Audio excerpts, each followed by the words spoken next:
I'm continuing my series on why that stretch of desert over there is not the promised land that you've been lied to about everything, and those are not God's chosen people.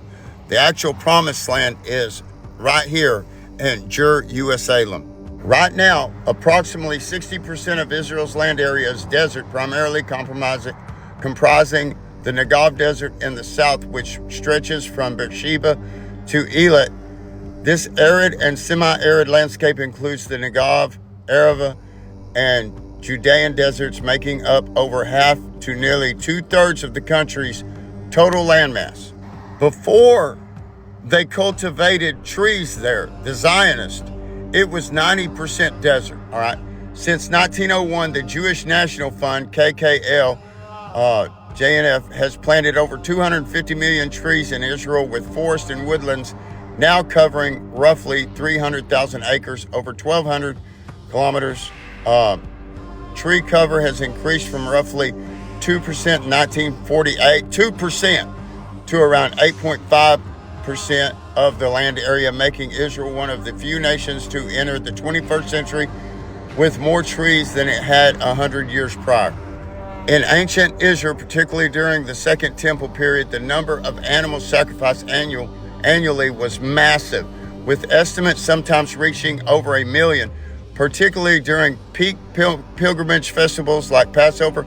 While daily sacrifices were fewer, historical accounts and religious texts, such as those by Josephus, suggest that hundreds of thousands of animals, sheep, lambs, goats, and cattle were sacrificed.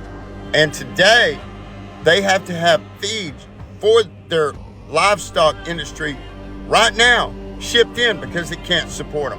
And that was just the animals that were sacrificed. That's not including all of the other animals.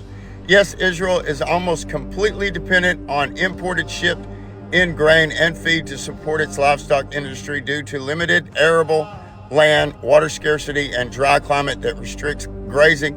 Israel must import the vast majority of the feed required for its dairy, poultry, and sheep sectors. Right now, Israel has approximately 120,000 to 125,000 dairy cows, which are primarily Israeli Holsteins, which are not pure. They bred them that way. Kept on around 650 to 800 specialized dairy farms. Okay, now that's today.